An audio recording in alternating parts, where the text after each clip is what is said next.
Hello, it's the Popprint back with the weekly podcast. This week we are joined with DAA's International Baccalaureate, or IB Coordinator, Mr. James Atkinson, the IB CAS Coordinator, Mr. Tim Chamberlain, and one of the high school counselors, Ms. Katrina Watson. So we're just going to be discussing questions about IB that the 10th graders or incoming juniors might have. So in your opinion, what are the biggest benefits of taking IB? Okay, great. I'll jump in on that. My name's James Atkinson. I'm the IB Coordinator. To me, I think one of the biggest benefits of taking the IB is the skills that the students develop from the quite rigorous pre-university program that they're kind of going through. You've got the time management, you've got the organisational skills, which are vital for students to succeed in the IB, but also beyond the IB. That married with the rigorous subjects that they take, 3 at HL, 3 at SL, really does set them up well for taking that next step beyond high school.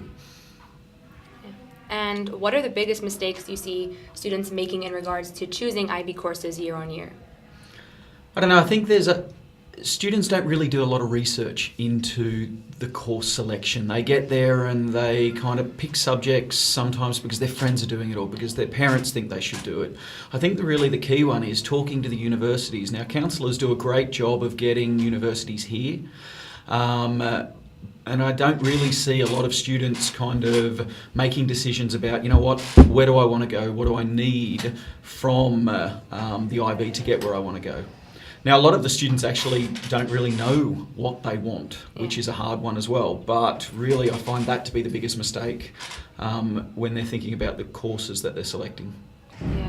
Just going on from that question, Ms. Watson, what advice would you give students about choosing the IB courses, specifically relating to their university requirements? So I wrote down a few tips, specifically 5 tips that I think would be helpful regarding university requirements. The first one is research, research, research. It's super important to understand what the university is asking in order to meet the bare minimum admission requirements, kind of what Mr. Atkinson just said. It's super important that students are doing that research early on. The second thing is to narrow down what country you want to study in, then see what types of programs you're also interested in. Because some countries have specific entry requirements for the full diploma or certificates. Also, certain subject requirements. So keep in mind that you need to do that research and see what subject requirements are required. Third, make sure you actually take subjects you like and that you'll be learning over the next 2 years, because that's super important. You have to understand that this is a 2-year commitment and that it's going to feel more challenging and more like a chore to sit in that class and do the work if you're not enjoying the content. The fourth one would be what your IB subjects relate to the major. So it's a win-win. If you like the subject, you're going to naturally pick probably a topic in university that you're going to further pursue, and you'll most likely meet the admission requirements. And then additionally, the last one is just go back to researching before you invest your time, your energy for the next 2 years. Yeah, and what I would say is just keep in mind that your minds might change over the course of the 2 years. Like, I remember going into 11th grade, the majority of my grade thought that medicine was the way to go, so they all took HL Bio and HL Chem. And now that we're ending senior year, a lot of them were like, no way, I don't want to be a doctor. But they still took the courses, so they were stuck with it for 2 years. Exactly. And since DAA is an IB school, what would you say to students who are feeling pressured to take full IB? Once again, it comes back to this recurring theme of research. You know what? You've got to figure out what you want. We offer a number of different pathways here. The full diploma is only one of them. We've also bringing in AP this year, as well as we've got the American high school diploma. You guys need to pick which is the best pathway for you. No one is better than the other. It's just, is this the right pathway for you to get to where you want for the next step? And as you know, if you decide to take the full IB diploma, CAS is a major requirement. So how do you think the CAS benefits IB students? I think the important thing about CAS is it gets the students out of the classroom. And I think there's so much emphasis put on the academic side that people forget that there's more just as important things happening outside the classroom. So we're sort of forcing students to do the creativity that is, get involved with the arts and photography, for instance, to get involved with action in sports and in service and helping other people. I think in the end, when I look at the benefit of CAS, on paper we all look the same.